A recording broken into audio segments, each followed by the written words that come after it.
Have you ever tasted dolphin? Pan-fried with a little garlic and fennel? Yes, this is the science fiction rating system. The views on dolphins were not my own. They were the views of Simone, or S1M0NE, which is what we should be calling it all the way through this episode, and we're not going to because that's annoying. Anyway, this is the science fiction rating system. My name's Alex Humphrey, and I am joined by Chris Redding. Hey, Chris. Hello. Hello. How are you doing? Burning my ass off. Yeah, how did you handle the heat? You were in London, weren't you? Yeah, pretty not well. Not well. Didn't handle it well. I handled it badly. And Sam Draper, you weren't in London. How did you handle the heat? It was hot up here. I think slightly less hot than you had it, I believe, but it was still like 39 degrees and too hot. Luckily, I had my Miko fan, so the Miko promises you're kept cool at all times, and it worked. It worked. So thanks, Miko. And if people from the Miko company want to give us some money for that, or give us all fans, I'd like another Miko fan. Yeah, I'd like second a fan. Miko. Yeah. At my work, people literally emailed in saying I can't get to work because there are things on fire. Train stations are on fire, and I can't get to work. I mean, today, like the trains here were still broken because they're on fire yesterday, and they were literally it said, "Oh, they didn't. The engineers didn't go out to fix it." So, what were they expecting? It was going to fix itself, was it? And they got this morning, none of the trains are working anymore. Oh, yeah. Joke. Anyway, we're not here to talk about trains or the heat. We're here to talk about Simone, the 2002 film, written, produced, and directed by Andrew Niccol. Niccol? Niccol? I don't know. Anyway, Niccol.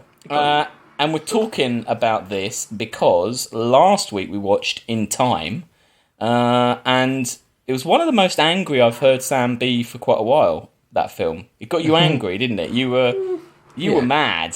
Well, it was rubbish, wasn't it? Really, really, really bad. Yeah, I came round to your version of things, yeah. But yeah, anyway, this Andrew Niccol guy, he's directed quite a few sci-fis, one of which is Gattaca, which we've already covered, another of which is Simone, which we're covering today, and next week, his film he wrote, but didn't direct, importantly. Hint, spoiler. Anyway, but this one, Simone, he did write, he did direct. Had you guys seen Simone? No, see, I hadn't. But do you know what? That poster of Al Pacino looking up at her giant head, that poster, I can see that poster in my head really, like, easily. In my mind, it's around the same time as Ed TV. Do you remember that? Oh, interesting. I've never seen either of those films, but in my mind they're both linked for some reason. Maybe it's the same summer of weirdness. Summer of that, yeah.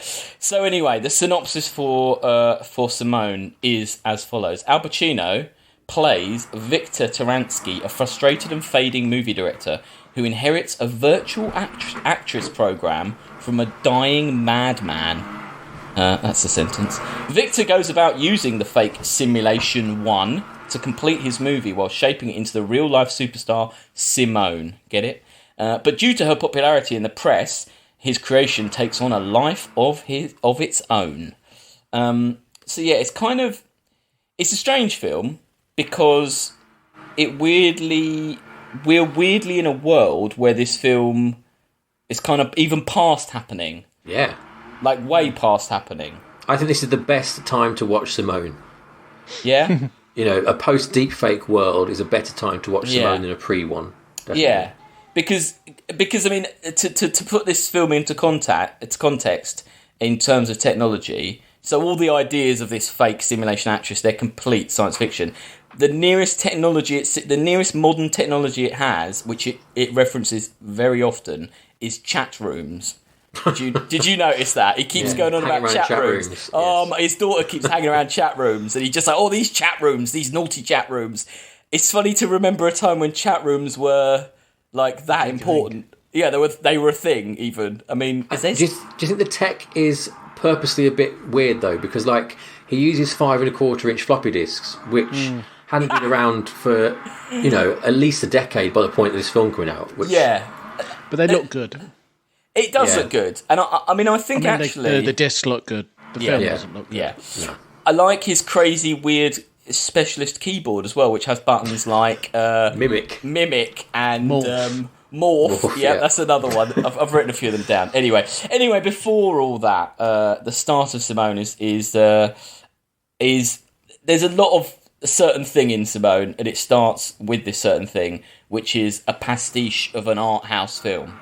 There's this kind of weird, this classical music and this blue images of a rocky causeway going out to the sea, and then it's all very yellow, isn't it? And it's the kind of a backlot of a Hollywood studio, a backlot that they use quite a lot of times throughout this film. Yeah, like half the film is on the backlot at least. Yeah. Is it Paramount, or it looks like either Warner Brothers or Paramount? Know. I didn't know, but I found their repetitive use of this backlot a bit frustrating. It annoyed me how much they It's used. quite a cheap film to make this, really, isn't it? Yeah, the world's very small because he's either there or he's at his beach house or Yeah. occasionally Or in the at another studio. little mansion. Yeah, the studio. Yeah. The limited locations are a big problem with this film in my mind. It was something that really crippled it. But anyway, the setup to Al Pacino's kind of to set up why he hates Hollywood and actresses in particular. He's working with Winona Ryder, who plays her character is Nicola Anders. And she's a big movie star, and he's basically has this argument with her. She's walking off the set because her trailer is not as tall as someone else's trailer, and it's kind of setting up, isn't it, this Hollywood, like, oh, actors are ridiculous, they ask for it's like the jelly bean thing, isn't it, from Wayne's World, and like the kind of, her demands are ridiculous, so she decides to walk off. Don't you hate Trailer. You know, films when they have an actor and they do that speech about like how awful actors are, and it's like so like, oh, look at it, you know, postmodern. Yeah. But in every film that does that, it's always like a very long monologue, isn't it? Like Al Pacino does it to Catherine Keener, and he's like, "Oh, actors, they're so bad, and like he's almost winking at the camera. Yeah. It's funny how they always, like, these films that do that always have to have that moment, don't they? When they for the actor, totally, the actor talking about actors, yeah. The thing that he says in this, which I'm really sad you don't ever see, is what's that? Is that having a sing? Someone's having a shower next door. Singing in the Nice. It's not Winona Ryder's character, is it? Nicole Anders. She's being demanding again. She's demanding she comes to your house and have a shower. That's what actresses do. God damn it, Chris. Can't stop them. Can't stop. I quite them. like films about films, though. Yes. I mean, that's the positive in this. It is definitely a film about film. One of the things Winona says no one understands the film they're making, and she talks about a scene with 1,000 geese in it, which we sadly never see within Simone, but I quite want to see the scene with 1,000 They can't geese. afford like one geese in it. No. I like films about films as well, but I'm less inclined to like it when it's so clearly the Andrew Niccol making a pastiche himself kind of thing. Yeah. Like he's clearly going after Gattaca, isn't he? A bit, which is a bit weird because you know how much of this Al Pacino's tortured soul is really him, and he's really like, no, I actually really do mean this, you know. Yeah, it's hard to tell. Weird. I mean, because Pacino's basically a fading art house director, isn't it? I mean, he keeps referencing his time in New York and making his art house movies and stuff, and he talks about like, Taransky. Victor Taransky. He talks as well about like the studio system where like all the actors were controlled and you could tell them what to do and like who to date and stuff like that. I mean, that's a funny line though. And then she goes, "You're reminiscing about a time that happened before you were even born." That's quite good. And also a time that we've subsequently found out a lot of people were gay and people were being like bullied and strong constant abuse. Yeah. I mean, it's not good. Yes. So basically he's upset because he can't finish his film because basically Winona Ryder said if even a frame of her is shown, she'll sue them. So he's stuck. It's kind of really triggering this.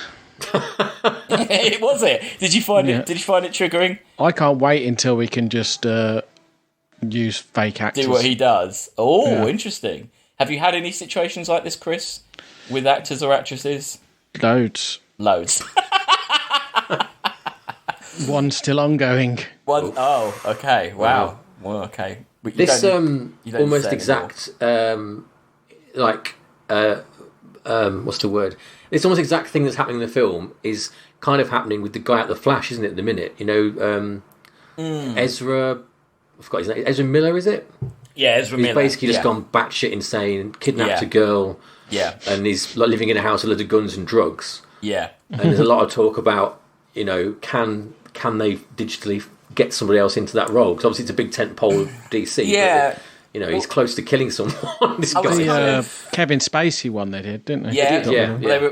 I was trying to think of. No, I've not seen that. No. See, I've tried to think of situations where this happened. I mean, obviously, it happened in The Crow when Brandon Lee died. They had to digitally put him in. It happened in Fast and Furious, whichever one Paul Walker died in. R.I.P.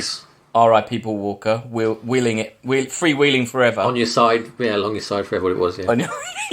Yeah, I can't remember what it was. That's a deep cut science fiction reference from us. So like they did it in them, but I don't know any. Are there any films where the person walked and they digitally replaced them, like, or did they just reshoot it? What's it? Who died? Who else died? In the Imaginarium of Dr. Parnassus. Oh yes. Yeah. What's his name? Heath Ledger. Yeah. Yes. Oh, I forgot that one. And then they got all the sycophants to sort of fill the roles. That's a really awful film, that is. Yeah, and Carrie Fisher, you're right. Carrie Fisher. Yeah. But you're right, though. I don't think there's any that it's been an on-set walk-off that we know of, anyway. No, not that we know of. They just recast. But yeah, I guess what's his name's moustache in Superman. That was a walk-off, walk-on they didn't want. That's the nearest we've got, I guess. Yeah, that digitally removed moustache is the nearest we have to that technology, I guess. So Al Pacino's upset. He's throwing everything away. He's had it. But then Elias Cortez, I think that's his name. Why again did she why is it non-salvageable with her in the film? Because she's the main, remember. She's the lead, and she's in pretty much every scene. Yeah, but if they were talking about trailers, just get her another trailer. They're at the point, because he's not bankable enough. She's the reason the film's been made. Yeah, but I mean, keep her happy. Yeah. Give her whatever she wants. Oh, okay. I don't know. Because his reason he won't do it is because he's got these Mike and Ikes in his pockets, isn't it? That's the reason. Because you can't reshoot it, because it'll be more than getting her a fucking trailer. Yeah.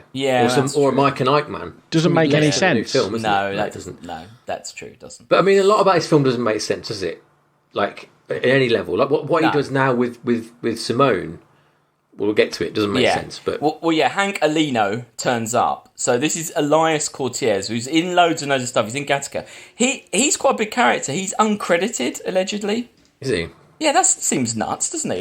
He's like a main character. Anyway, he turns up, and he's a big fan of Victor because he's seen Straw God, which is one of Victor's films. Good fake name. Yeah. And he's basically just starts ranting and raving, and Al Pacino doesn't really know what's going on.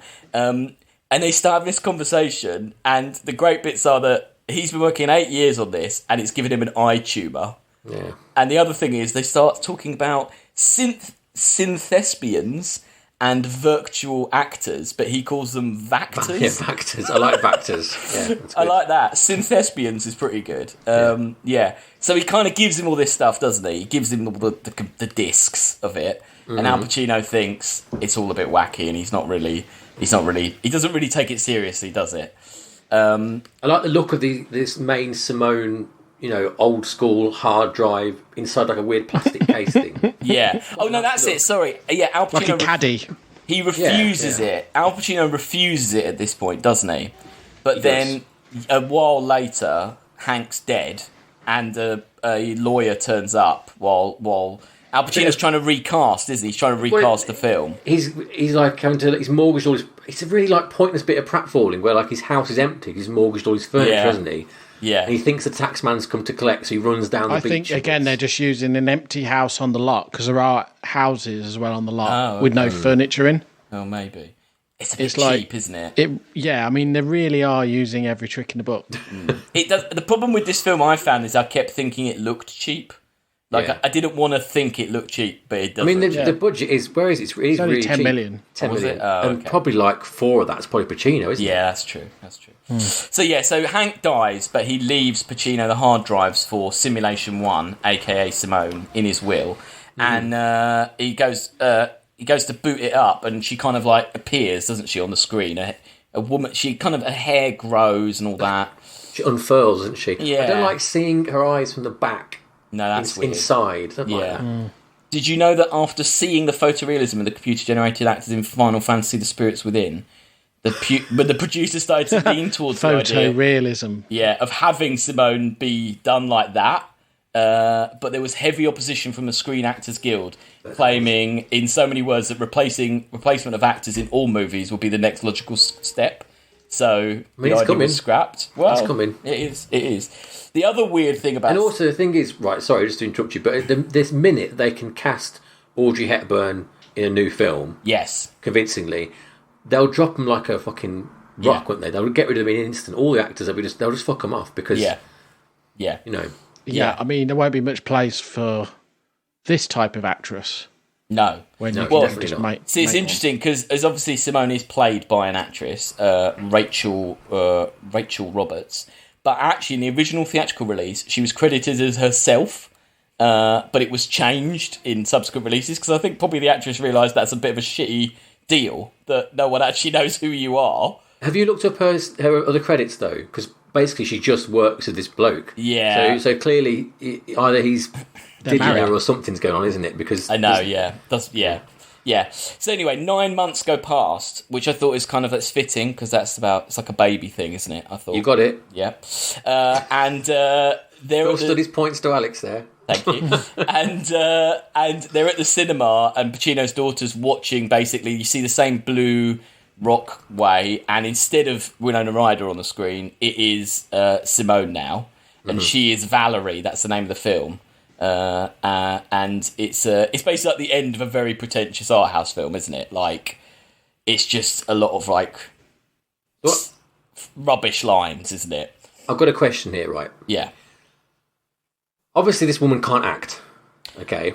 The Simone woman, no. Simone. Not really. And they even go out of their way to show that Winona Ryder can act later on, right? Yes. So the film is clearly aware that she cannot act, and yet the world's going mad about her. Yes. So, do you think the film... I think the film is better than it could be because it is clearly aware of how stupid and ridiculous it is. Yes. Do you think she's purposely a rubbish actor? No. So the world doesn't make sense? Maybe. It really, all this film is the Emperor's New Clothes, isn't it? It's very much just that she isn't there, as it were.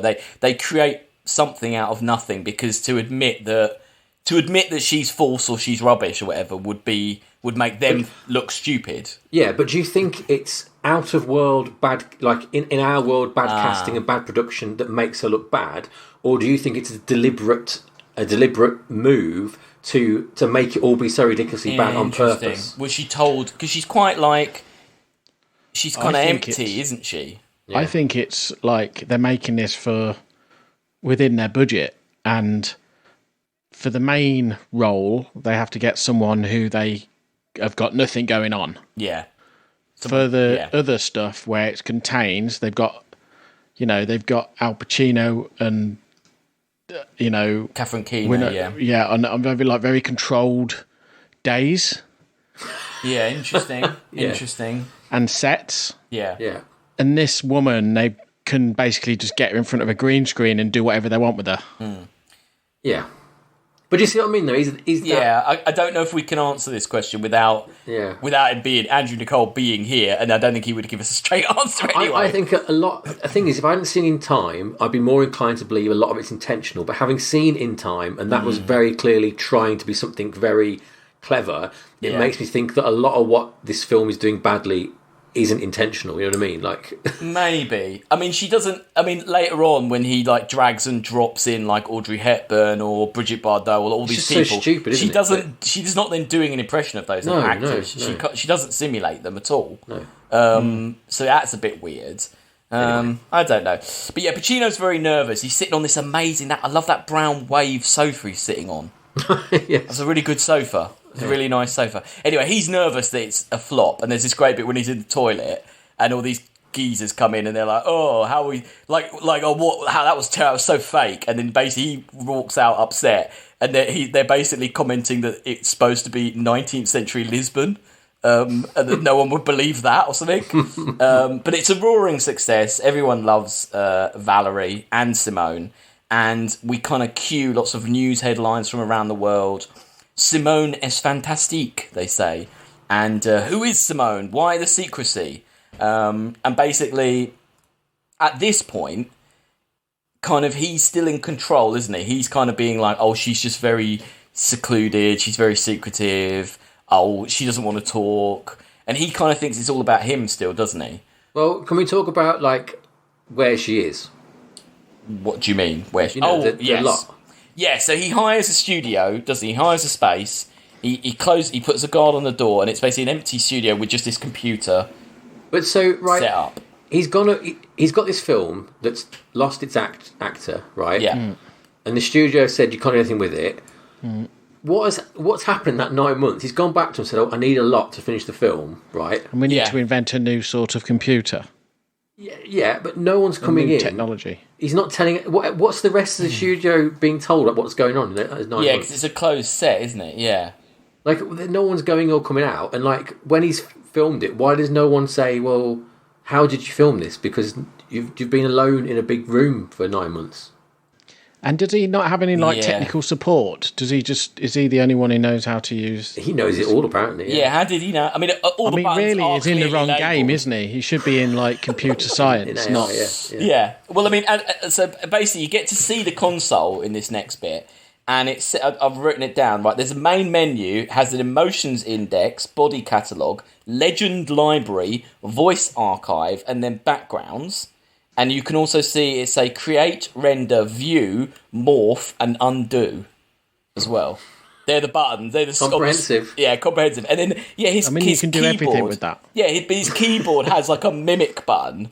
So he just presses mimic and he says, "Hello, Simone," and she'll say, "Hello, Simone." So he kind of has to do everything, doesn't he? Really? That was weird. mean, she should be a better actor if she's mimicking Al Pacino.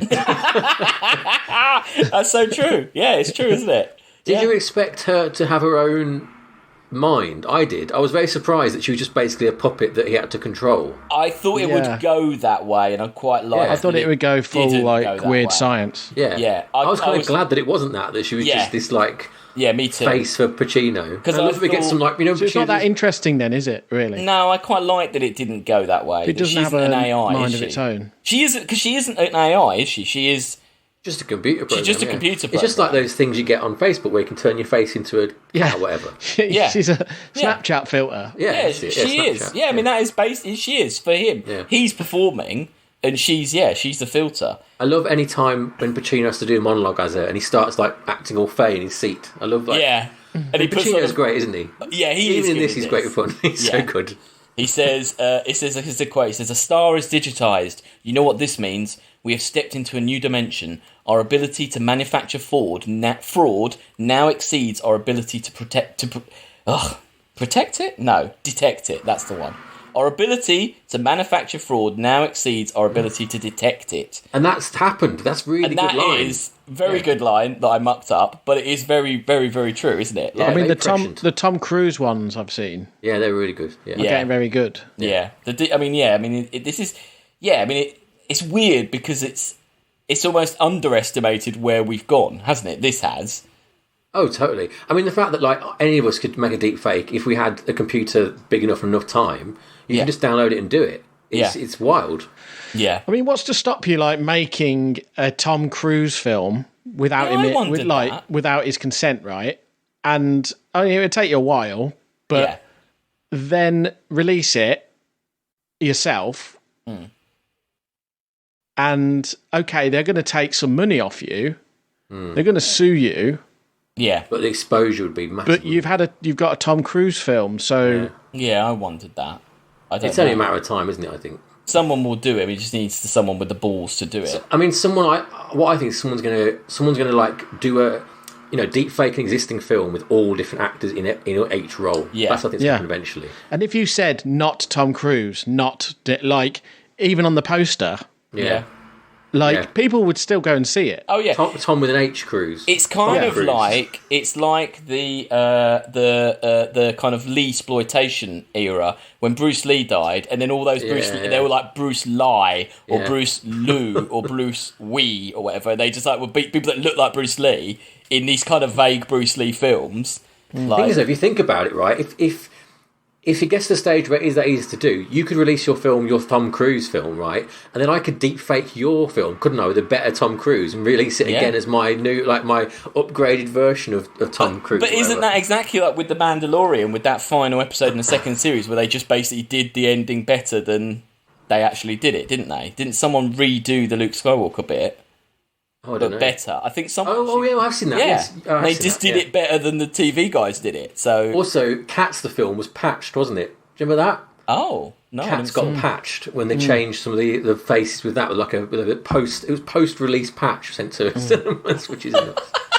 Did they get rid of their bum holes? They don't have, they do have bums. They don't have bums. There was something weird with Cats. Anyway, yeah. Do you want to know I've got a conspiracy theory about cinema, right, and deepfakes. Oh, you know how it's a lot of talk how there's how new stars aren't big and old like Harrison Ford and that are still the big stars. There's no more kind of new.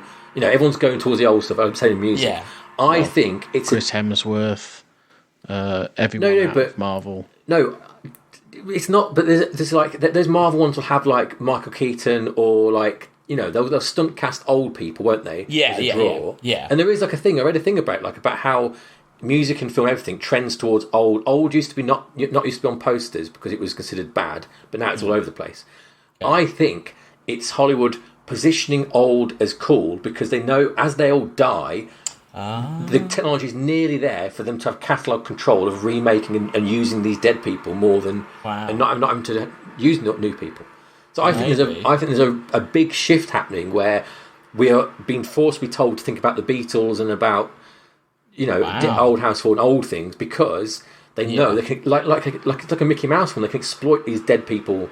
Yeah, studio property. That's what I think's going on. That is an interesting and dark theory. That is. I mean, I think there'll be a generation of where they'll be able to make money off. Well, the estates of them people will be able to make money off their likeness. Yeah, in that it already happens. There's hologram tours. They do.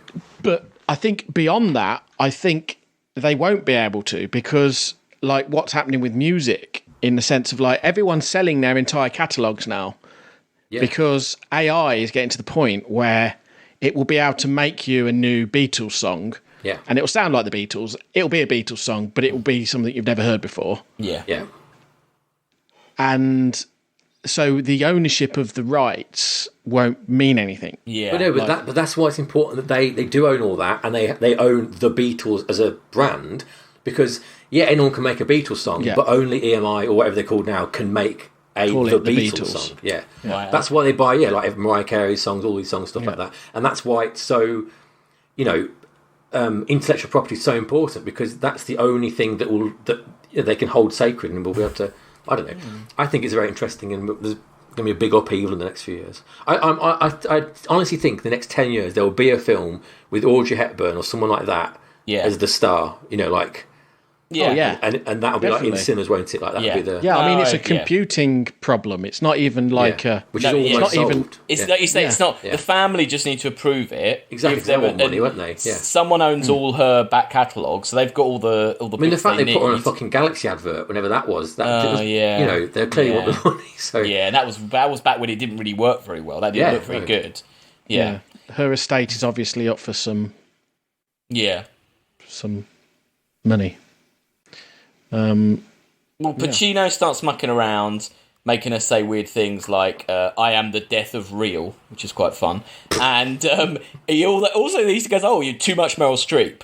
It's a bit of shade thrown on Meryl there, and puts in more Lauren Bacall. So he's adding in these famous Hollywood legends, but as Sam pointed out, you said, nothing happens. It doesn't really change. I mean, it's a bit weird. The only change is her smile, her teeth, her smile widens or closes briefly, then never again. Yeah. And it's the beginning of Pacino having these kind of weird dialogues with Simone, where he starts saying about if he'll ever. He says in her voice, "Will you ever tell the truth about me?" and he basically says like, oh, but like, we need to keep it a secret because I'm doing this for like your creator, and you know, like he was the technology and I'm the artist, and then he's like, I'll just make one more film, and it'll be all right. I'll stop it after that, doesn't he? And he has these kind of weird back and forths with her, which are kind of, I mean, like you say, Pacino's a good actor. It is quite entertaining to watch him, but it is weird, isn't it? It is weird, and he is a bit. Because he's gone mad from the start, hasn't he? Really, he is having. It's all the whole breakdown. Basically, he's like having a breakdown all the way through this, basically. And then there's that. He says she's too beautiful, and he just puts that like he just like put a mole in her face or something like really random. I understand that. And wouldn't everyone just be like, you didn't have a mole in the last film? Yeah. Anyway, so he does a big press conference, and there's these two journalists there who end up being quite big characters. One of them. Do they? Well, they're kind of. They don't achieve anything. No, Jason Schwartzman is one of them, playing this kind of odd little nerd. He's playing. Isn't his character called Max? Oh, the one's called Max. Milton. He's called Milton. Milton, that's it. Yeah. And the other one is Pruitt Taylor Vince, whoever he was, and he's Max. So basically, Max is the owner of this magazine, and he's obsessed with Simone, and Milton's his assistant. And they are basically. Pacino does this press conference, and he's just like, "Oh look, she's really secretive. You know, please respect her privacy and all that." And they're just not having it, and they want to know what's going on, don't they? And they want to know because the film is dedicated to Hank, and they're all like, "Oh, who's this Hank? Like, is it her lover or whatever? Like, who is he? Like that?" And it's kind of the beginnings of the media's kind of going mental about her, isn't it? I thought though that they would have. I thought they were going to have some knowledge about the computer of it, and so they're going to expose him, right? No. But they don't do anything. He just really wants to know Simone. Yeah. And they don't actually move the plot along at all at any point, do they, really? Not really. It's a bit... kind of pointless characters. It's a bit wacky. It's a bit like someone said to him, oh, you need a bit more comedy. Yeah. And they put this in for like a kind of comedy thing. The only funny thing they do is at the end, when they interview them right at the end, and Jason Schwartzman's just got his head on the table, like, too depressed about it all. That was the only bit that made me laugh. Yeah. But yeah, so at this point, Pacino's trying all these tactics, isn't he, to kind of... and you were already getting this Emperor's New Clothes thing where, like, one of the actors comes up and says, like, oh, like, I saw her the other day. Like, she says that, oh, I'd be good for the role or whatever. And Pacino's like, oh, yeah, no, it's all right. I'll ring her now. And he says he's ringing Simone. But at this point, Jason Schwartzman and the other guy are basically like, they've tapped the phone and there's only one person on the call. No, but also I would just be like, well, he's just fobbing off the actor. Exactly, like, everyone does. People do that all the time. Yeah, that's what I thought. Yeah. So we get a bit of stuff with Pacino's daughter, who's obsessed with chat rooms. Evan Rachel Wood. Yes, it is Evan Rachel Wood, yeah. Isn't it weird how she dresses like adult Evan Rachel Wood, even though she's very young? Yeah, her age is strange. A bit... Yeah, it's a bit odd, isn't it? I don't think they've dressed her. I think they just told her to bring her own shit, and that's what happened. The costumes are a bit odd in this film anyway. A lot of people wearing black suits all the time. I think he's dressed as he wants to dress. I think they've all been told just bring your own shit. Maybe. They haven't got any money. Maybe. But yeah, Pacino does, like, he's very dishevelled, isn't he? That's just like because he's been doing something else all day. He's just literally just rolled out of bed. Yeah. He was probably wandering around that lot, right? Yeah. And they just put some stuff out so he accidentally walks into that room. And then he sits in front of them screens and they put the script on the screen and he just reads it and then What's that film with Steve Martin in it where they do that? I was thinking this is like Bowfinger. A lot of it's like Bowfinger. Oh, yeah. Especially when he's got the fucking dummy in the car. Oh, yeah. No, I love Bowfinger. That was fucking stupid, that was it. Yeah. Bowfinger was a good film, though. Yeah, Bowfinger is a good film. Maybe, I don't know. Films about films, great. Yeah. Basically, so at this point, the kind of ruse is falling apart a little bit because Catherine Keener, who's a producer, is also his ex-wife and the mother of his child. She starts to question things like, "Oh, has Simone not sent any notes back on the script, and does she not want a limo? And what about hair and makeup?" And he's all like, "Oh yeah, she's from the theatre. She just does it all herself." And he just makes up all this bullshit, doesn't he? Catherine Keener is another thing that makes me think it's intentionally stupid, though, because her character, they're meant to have a reunion. She's divorced, aren't they? Yeah. And they get back together, but every chance she gets, she's about the money and about the fact that she's his boss, and Yeah. It seems too intentional to be just bad. Maybe. Planning, I don't know. Yeah. In this next scene, Pacino goes to the other set, which is his house, to have a cast meeting, and he says hygiene to the assistant, but it really sounds like he's saying hygiene. And it really threw me, because he goes, hygiene, like that. And I was like, why is he saying hygiene? It's like, I don't know why. It just really threw me, that bit. So, they have a cast meeting for Pacino's new film, Eternity Forever, which is a very obvious, pretentious art house film name. And Pacino does this, like, a stroke of genius by saying, oh, she wants to meet you all. She'll be on the phone. And then he has to, like, run out the door, doesn't he? And he's got, like, a loop of, like, 5-minute conversation where she's like, oh, hi, everyone, really? And then he has to get online and be like, oh, yeah, it's me. Like Home Alone, where he's using, like, the fucking... Yeah.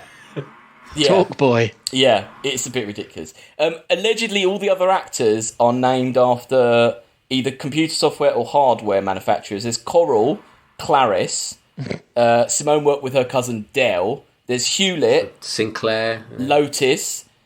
Mac and Hal as well, so like the Hal 9000. Well, no, Hal's surname's Sinclair. So. Oh, Hal Sinclair. Oh, there you go. Yeah. So basically, you see the act. That's it. He starts to do it. You see him like editing the film, doesn't he? There's a very green screen. It's all very green. It looks like The Matrix, doesn't it? That film. Even like the photos of her in, like where they fake the photos. It looks fake. Yeah. Like, anyone would be able to know that's not real. Yeah. So, you see him, like... So, you see the scene, and then he drags and drops her in, and then he, like, changes the size of her teardrops and stuff like that. Like, what I didn't get about that, right, it looks so fake, but she's actually a real person. So, like, why does it look... I didn't get why it looks so bad when they're using an actual real actor. Why didn't they just have I think we're making out that it was like she was a complete creation of the computer, right? Yeah, but I think they digitise bits of it. I think they put stuff on her to make her look more... shit. Yeah. Oh, they've made the photos and stuff look not right. Yeah. Yeah, but why? Because they're trying to say that they've convinced the world she's real, so why not just use the real version of her? I don't understand why they had to put the... I think it was their way of making it not right. Yeah, I think they're trying to make it look... They need to make her look a bit fake. She shouldn't look too real. But they don't, because the whole point of the film is that the world was tricked by her, so... Yeah, no, it's a double-edged sword, isn't it? Yeah. Like... And there's plenty of bits where they just do have her just acting and she's just a normal person, so...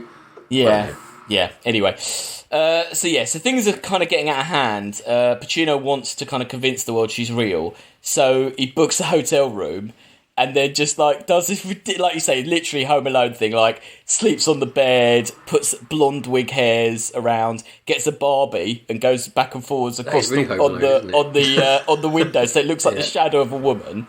And then he leaves. Basically, What's-It turns up. Oh, God, it's someone quite famous. Oh, Rebecca Romijn turns up from X-Men, who's uncredited as well. And she turns up and basically pretends to be Simone leaving the hotel, so that they kind of have like a... I guess he's kind of faking she's real, isn't he? And then there's this kind of weird bit where they end up back at his house and she wants to have sex with him. He won't do it. Yeah, that's very odd, that scene, though, isn't it? I think... It's reverse Weinstein. Yeah, well, no, it is kind of that, yeah. Because I thought it was going to go the other way. That he would be like, oh... She wants to be in the movies trying to shag him, and he's like, no, I've got this computer program now, fuck off. I mean, it is that, because he won't sleep, is it? Yeah. It's, I don't know. Weinstein. It's just a bit weird. If we had episode titles, that would be the episode title for this, Reverse Weinstein. So it basically is that bit, I guess they have to do that, though, so that because he's so clearly gone absolutely insane, that him refusing sex is them saying, like, oh, there's humanity left in him. I guess that's what they're trying to do with that, I think. Yeah, I mean, at least... Yeah, I don't think it works. No, it doesn't. Shit. And I mean, it's good that the film doesn't go down, the point of like, oh, now I can't. Because in her, they get do you remember in her, they get the prostitute, don't they? And then she pretends to be the computer, but real. They have sex. Like, I thought it was going to go down that way, but it didn't really go that way anyway. It's a funnier film, isn't it? If we just start getting people to call him Simone. Yeah, it would be good if he turned into Simone. Maybe that's the way it should have gone. Wasn't that what was happening? Oh no, she wants to be called Simone. She wants to. Yeah. No, it's funny if he was like, I'm Simone. Treat me like Simone. Yeah, you're Victor. I'm Simone. Yeah. Right, do you want a quiz? We're about halfway. Cool. Halfway? We could burn through the rest. So, in this film, Nicole Anders, Winona Ryder, was replaced, wasn't she? So I'm going to tell you an actress who is replaced by another, or an actor or an actress that was replaced by someone else. And then you get points for saying what film or what what franchise, basically. You don't need to say the right film. And if you can say the character, you get a bonus point. Okay. So the example would be Sarah Connor. No, Nicole Anders was replaced by Simone as Valerie in Sunset Sunrise. Yeah. What? So in the film world of Simone, I've never heard those actors. No. Okay. So I have to start with you, Sam. Katie Holmes was replaced by Maggie Gyllenhaal. Batman. As, do you know the character? Yes, some of these are hard. Can I steal? Yeah, can you say the character name? I know the first name is Rachel. Oh, you get a point for that. Rachel. Yeah. Rachel Dawes? Yeah. Dawes, yeah. Okay, Chris. Jodie Foster. And it was Batman No, we just need the cycle. Dark Knight. You don't need the exact film, we do the cycle. Jodie Foster was replaced by Julianne Moore as who in what series? I know. Chris? They're big. These are all quite big ones, so think of... Can I steal? Don't give him a clue. I didn't get a clue. Was replaced by Julianne Moore. Yeah. Yep. I don't know. Okay, steal, Sam. It's Silence of the Lambs, Hannibal, whatever it is. Do you know the name Clarice? of Clarice? Yep, that's it. Yeah, you're in the lead. Right. Okay, Sam. Bill Murray was replaced by Bernie Mac as who in what? Bill Murray replaced by Bernie Mac. Yeah, this is a bit of a fudge because he said he was his brother, but it's a replacement. Oh, Charlie's Angels. Yes. Do you remember? Do you know the character name? He's like Control or something. I don't know what it's called. It's Bosley. It was because Bill Murray didn't get on with... He hated Lucy Liu, didn't he? Yeah, so that's it, yeah. Okay, Chris. Rachel Weisz was replaced by Maria Bello as who in what series? It's a tough one. Maria Bello. I don't even know who that is. No, I don't know that is. No. Am I allowed to Google her? If you can think of a big Rachel Weisz film, we're talking 90s here.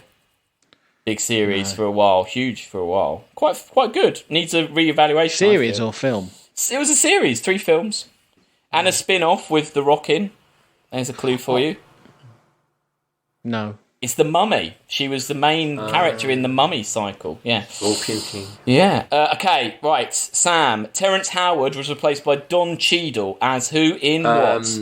It's Iron Man, isn't it? Yes. I don't know, Metal Mickey, I don't know what he's called. Yeah. Gun Machine. No, War Machine. Oh, wow, good steal, yeah. Wow, I was gonna give it to you. Gun Machine. Gun Machine. Okay, right, so, Chris. Claudia Wells was replaced by Elizabeth Shue as who in what? We've watched this film. It's another big trilogy. Shue. Yeah. What was her first name again? Claudia Wells. She's only in the first one. The other 2 are Elizabeth Shue. I don't know. Is it a death one? It wasn't a death. She left because her mum was ill. It's not The Matrix. Oh, no, it's not. It's Back to the Future. Jennifer in Back to the Future. Okay, got a couple more to go. Sam, Tyler Mane was replaced by Liev Schreiber as who in what? Is this the X-Men? Oh, yes. You can have a point for that. Do you know who? It's that awful Wolverine film, isn't it? Yeah. Do you remember the character? Is it something I don't. Something like Bear Moth or something like that? I should give it to you. Sabretooth. I should give it to you for that. That's as good as Gun Machine or whatever. Oh, I didn't get Gun Machine, did I? No, you didn't. Okay, right. 2 more. Chris. Edward Norton was replaced by Mark Ruffalo as as that's easy. who in what? Hulk. Chris, when did you become a Marvel expert? Yeah, he is. I don't get this. You never used to like I've Marvel. seen some Marvel films. I've not seen them all. Hulk in Hulk. You knew basically. Gun Machine's real name. That's Yeah, what I'm saying. you get Gun that. Machine. Gun Machine. You get that. That's the easiest one because it's Hulk in Hulk. Okay, and the last one is back to Sam. Richard Harris was replaced by Michael Gambon as. Oh, it's the wizard. You got to get it right. I know, Dumbledore. Okay, in Harry Potter. Harry Potter. Yeah, okay. So, And let me try and get the film, the second one. oh, you don't need to do that. Goblet of Fire? No, I don't. Prisoner of Azkaban. What I was don't it? know. Do you know, Chris? Which Oh, one? Chamber of Secrets. Chamber of Secrets. Yeah. Okay. Anyway, doesn't matter. Well done, Sam. Just won that. That's your quiz. I did get an extra question, though. Did you? Yes. Oh, that's not fair. No, it's not, I but didn't never mind. realise which way I'd gone I'm round. going Must to have been. complain to the authorities. Yeah. You should. So, what's happened now? Weirdly, the fake magazine has produced an entire article about her childhood, but it's completely made up, isn't it? Because they've basically just written it and used random fake photos. Well, no, I mean, I think the thing is here, Al Pacino has gone so mad that he's not only making a film, he's like doing interviews all around the world as her, Yes. making up a backstory as her. Yeah. He's like... I mean, I know people like this in the film industry who are like fake news people. Really? So this And isn't too This out is there. not. Yeah, this is pretty normal now. What do you mean? What do you mean? People who like invent their career Right, okay. and do social media about nothing. You know, they have no output other than what they their say they social have. media. So this is Yeah. quite portentous, really. This was really predicting where we were going Yeah. quite a lot. Yeah, because everyone storms in and finds Pacino's setup, but then he just says she's a computer addict and she's agoraphobic. And there's a great line where the guy from Community says, "Agoraphobia is out of control in Europe." Yeah, I like that line as well. That's who that was. I knew I recognised Yeah, him. yeah, it's the dean. He's the head teacher, isn't he? Yeah. So basically they're getting more and more worried about her not appearing. So he says that she'll do a taped talk show. Frank Brand Live it's called. And basically there's this ridiculous bit where the host says she's been linked to Mick Jagger, Stephen Hawking, Fidel Castro and Pacino. So my question to you two is, shag, marry, kill with those people. Who would you shag? Who would you marry? And who would What you was it? kill? Hawking, Mick Castro? Jagger, Stephen Hawking, Fidel Castro, and Victor Tarnowski, or Victor, whichever one. There's 4. It's 4, so you can leave one out, I guess. What do you want to do? Well, leaving Pacino out because he's I insane. can't even hold all 4 names in my head. So who would you once. marry? Who would you marry? I think I'd shag Jagger because he's mad, isn't he? Yeah. Like he'd be up for a laugh, wouldn't he? Yep. Who would you marry? Stephen Hawking? I'd marry Castro, get my hands Oh. on that you know, Cuban gold. and then Yeah. kill. I'd kill Hawking because Yeah. what's he going to do for me? You know. Okay. You could do my computer support. Yeah. An alternate answer, Chris? No. No, you just we'll stick with that. No comment. Good for you. Good for you. I don't really understand the game. So So yeah, they do the interview and she starts glitching because the panel says insufficient memory, which has never happened. But like, it's never happened up until this point, has it? Or again. Or it never happens again. And he must do more complicated things. This is annoying again as well because those newspaper two are watching it and he goes, "I know that tree. I know where it is." Right? Yeah. You're like, "Oh, Yes. he's going to expose him," and he goes out there and nothing happens again. They No. don't expose him at all. Nothing happens. No, they feel like real kind of pointless characters. It's a waste of space. Yeah. Yeah, that whole plot line feels really, really, yeah. So yeah, there's more magazines, more fake pictures. Basically, Pacino at this stage is basically saying like, if you don't, we'll give you magazines, but you send us the questions. We'll give you photos, but we send you the photos. He's kind of really controlling it, isn't he? And he's decided to make her into a like a pop star by merging Madonna and Whitney. That's all he's doing, is putting them together. I'm pretty sure you could do this now, you know. If you like made a fake person have an Instagram account, Yeah. Yeah. I'm pretty sure you could do this now. I that thought was- there was like an AI that was a musical artist that was an AI, I thought. I bet there are, but not like in the way of it's probably exposed, isn't it? That was my own question was going to be like, do you think it's happened already? Do you think it's going on? There's someone out there that is this. Maybe. I could believe it. Like you The say, Queen. Chris. Yeah, I could. No, but I could believe it in a film. Yeah, why not? Why wouldn't you do this? Yeah, why wouldn't you if you could do this? Well, no, like, do you think there's someone like Chris says who's like a personality on Instagram and stuff who just doesn't exist? Yeah. Doesn't exist. Maybe. Yeah, probably. I mean, like you say, with filters, you can kind of do anything, can't you? Yeah. What you wouldn't probably do is really do a stadium tour, the Splendid Isolation Tour, as it's called, where his plan is he just floods it with smoke, doesn't he? And then he has a hologram button that you've never seen him have before, which he presses, and he says, it's easier to make 100,000 believe than just one. I don't know about that. He has this whole thing about the security not standing in certain places. Oh, ABBA are doing this. Well, ABBA are doing this, but they're being honest about it. There's a very weird, pervy bit where Alex, ABBA died 10 years ago. Oh, sorry. I'm one of those sheeple that believes ABBA's still alive. You are sheeple. Yeah. They were killed by some Eurovision supremacists, maybe. Yeah. After Brexit, they got murdered.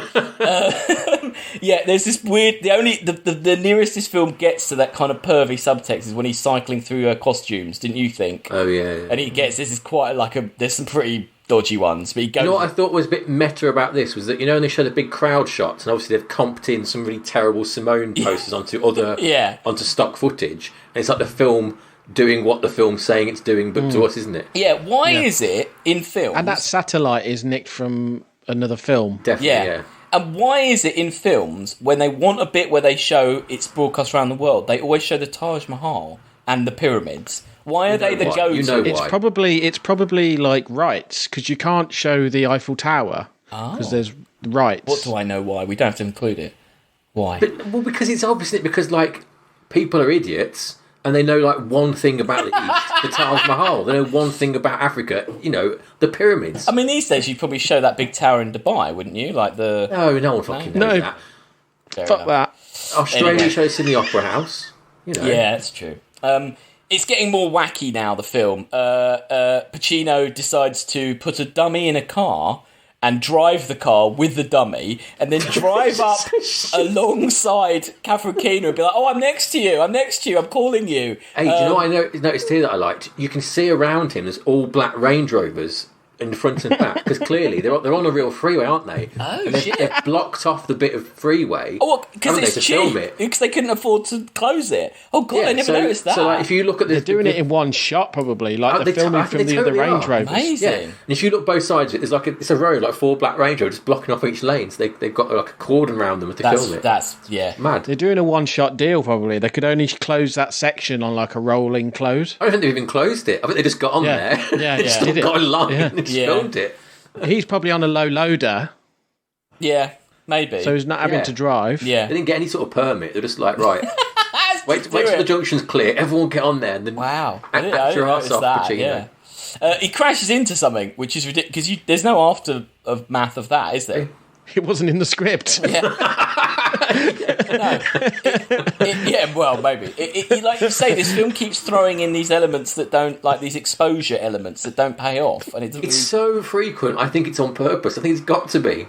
This sort of inertia. In fact, no consequences happen and nothing happens. Yeah.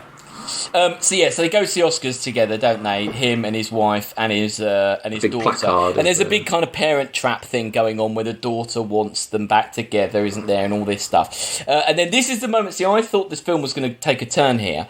Simone wins, and she does her speech from the third world, and there's all this brilliant gunfire in the background. I love that, and there's wild dogs and stuff. It was brilliant. Really stupid.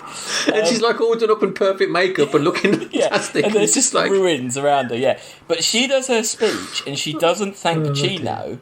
And then you see him go and replay it. And I thought the twist would be that he did record, that she had become sentient and that she was now... Rejecting she didn't him. think she needed him. But actually... He actually hasn't recorded He's forgotten himself. his own thanks. Yeah, he is. He's being submerged in Simone, isn't he? He's losing his way. As I called this next part... It'd be better if he was like... I don't know. I could probably think of a better ending. Yeah, we're barreling there's a better ending. Oh, yeah. There's a better ending, definitely. Yeah, so as I called this part, Pacino on the verge, on the edge of a nervous breakdown. So Winona's back. She does a very good little audition for him. And that is really good. Yeah, and that is really good. And yeah, as you say, it's weird because it's like she's actually acting, and she's a better actress than Simone. So you kind of think, well, why... Pacino's like he's trapped by her and he can't escape her now, isn't he? That's why he has to delete her. And he's starting to give things away because he says to Winona, like, oh, I was going to put something in your face, like into Simone. And she's like, what are you talking about? His daughter's unhappy because she wants the old dad back. What are you talking about? It's Winona Ryder there for you. What are we talking about? And basically, they're all the other people think that Simone is like ruining his life and sleeping with him and using him and all this. But it's kind of a bit insulting to Pacino, isn't it? Because it's basically like they're basically saying that she wouldn't be interested in him other than just to her career. Like, it's a bit. Well, yeah, because he's like a washed-up luge, isn't he? Yeah, I guess. So yeah, he finally tells Catherine Keener, and it's all this like this double talk about like, oh, she's not real and I made her, but she just kind of keeps reading it as being metaphors and stuff, which I quite like that throughout. That pretty much everything he says, he's actually being honest, but if you read it in one way, it's one thing, and if you read it in another, so he says he's going to destroy her, and the great scene, he then makes a film that she is allegedly written and directed called I Am Pig. And the poster is her face, but the middle is a snout. And the scene that you see is her in a wedding dress crawling around a pigsty. It's in black and white, isn't it? Yeah. And she starts eating like from the trough, and like there's pigs around her, and the audience are like, oh God, like that. But then as it ends, everyone's like, this is a masterpiece. Like, so that goes wrong. Then he does an interview back on the programme where he just says ridiculously upsetting, like, you know, things like, if there's a hole in the ozone layer, how come I can't see it? There's one about elementary schools, which isn't funny in the present day. She's a Republican, isn't she? Everything she says is just a Republican talking, basically. Everyone always talks about the negatives of cigarettes, but look at the benefits. I mean, you don't eat as much and you've got something to hold in your hand. Which is pretty good. But again, everyone still loves her. They think she's great because she speaks her mind. And he basically can't get rid of her. So, he kind of decides, doesn't he, to get rid of her, as in throw her away. Yeah. So he puts all the shit in, all the disk drives. He inserts Plague, version 8.1, deletes her, puts all the discs in a chest. And I mean, to be honest, anyone who's seen 3 films at this point could see where this film is going. Yeah. When he drags the chest up to his boat, which is also called Simone, takes it out to sea, dumps it off. Obviously, there's a big funeral, but then the 2 wacky characters, they realise there's nothing in the tomb, and he's arrested, and they all think he killed her. Yeah. And they're basically like, he's trying to admit that it wasn't real, and they're just like, oh yeah, insanity, that's great. But at the last minute, hang on. They go out to sea, don't they? And they get the trunk, and they open the trunk up. Yeah. This would be so much a better film if they opened the trunk up and there was a dismembered woman in the trunk. And that, like, the twist was that he'd actually had caught some woman and was like... Oh, what? And then you see like a kind of flash, and he's in front of the computer, but she's actually standing in front of a green screen. Maybe, or just that he's just been like just stealing women and making them be Simone for. Or the other alternative is he opens it up and it's all gone, and it literally just never happened. Which I don't know how that would work. It'd be good if it was like just his own psychosis. Yeah, yeah. I mean, it's a very disappointing ending. Basically, Catherine Keener and the daughter work it out because she's a computer whiz, because she goes on chat rooms and she somehow unplagues it. Which is that a thing? I mean, you can't cure a computer virus. It depends what you're doing. The sectors aren't deleted necessarily. It's like 3 clicks and the whole thing's like... Well, no, I suppose. Like, it's a bit like... She's got undo. It's like he dimmed the screen or something. It's like he just put it on sleep or something, and then I like how it does look like she's just control Zing through it, because she just like, sits there just going for ages, and eventually she pops back up again. Yeah, so basically we're barreling towards the end now. He gets released. Yeah, he gets released, and it's all okay. And basically, Catherine Keener, when they're in the car, she says this line of like, "Oh, why stop at one character when you can have a whole cast?" Kind of, which is weird. It's really weird. It gets weirder again. Yeah. Because you see Simone on Frank Brand Live, and basically she's now with Pacino. They have a baby, which isn't real. That's fake. And she's talking about going into politics. And then, did you notice there's a post-credit scene? No. So there's, after the credits, there's this really odd scene. It's in a supermarket, and Pacino's like filming, and he's pushing a trolley, and then he's like pulling a trolley around, he's like filming a trolley, and then he like gets some stuff off a shelf, and then like that, and takes out these frozen goods, and then suddenly you cut to that Max character, and you see Simone walking down the aisles, picking out things, and he goes, "She likes chicken pot pie, just like me," and then it ends. What? I know. Like, why put that in? It feels like a deleted scene that he just decided to put at the end that makes no sense. Like, it's really odd. It's a really odd thing to just put after the credits. Yeah, there you go. I don't know. I really don't good know. if he killed himself because everyone was coming after him, and then the Rebecca Romaine girl comes back as her and then has a whole career in life. Yep. Or she's... Yes. I mean, yeah, so let's all pitch better endings. I like that. So the Rebecca Romani, who was a stand-in, comes out as real Simone, and everyone does think that is Simone. But he's killed himself because he was getting all the flack for murdering her. That's great. So Sam, what are you saying? So Sam...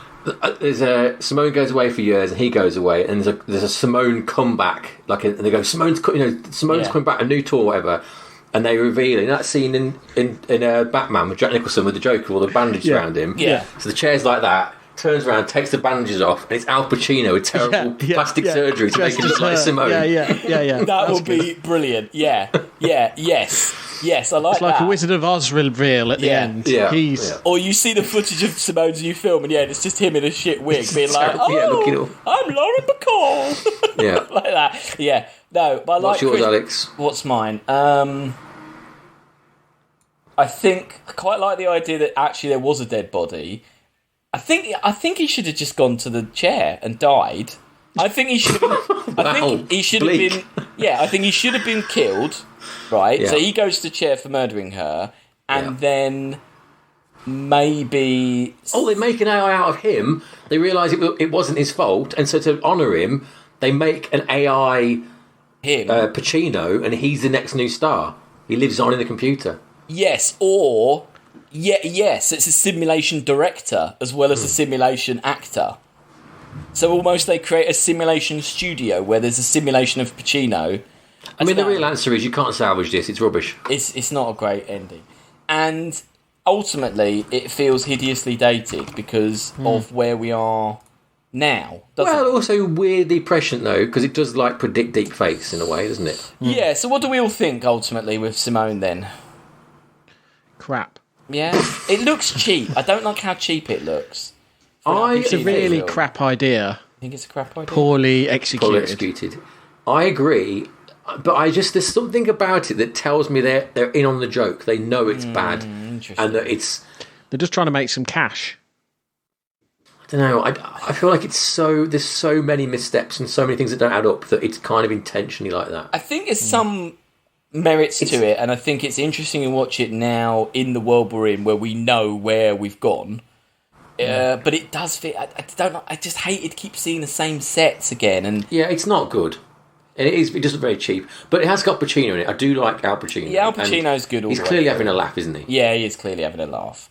Good for him. I don't like I mean, also it does that thing where it tries to take the piss out of Art House, but then the bits that aren't in the film look like the film.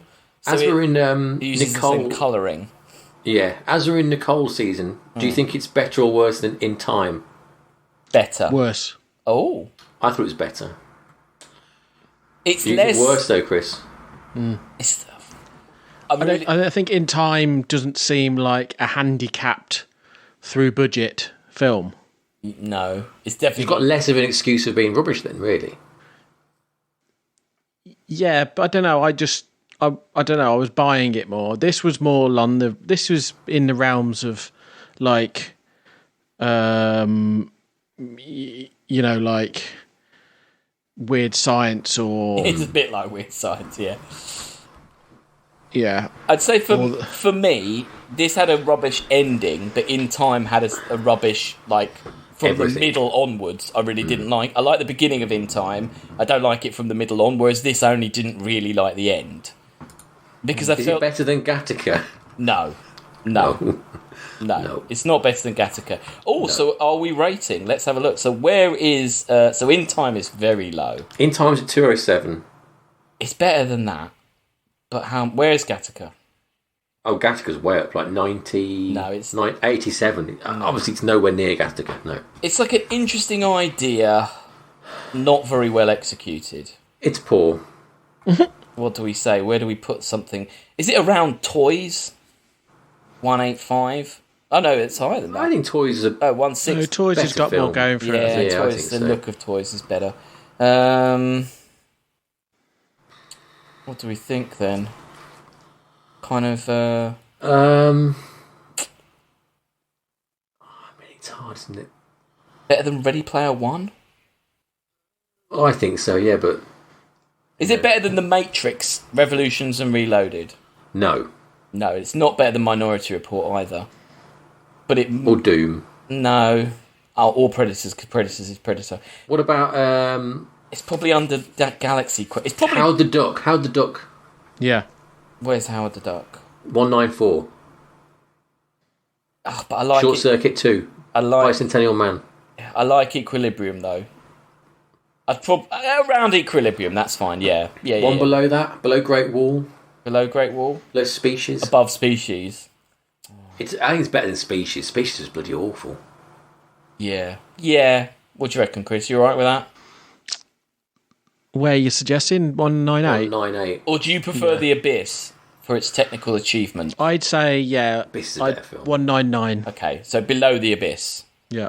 We are under The Abyss there then at 199 with Simone S1M0NE, as it's actually called. Should be a 3 at the end. Yeah. Yeah.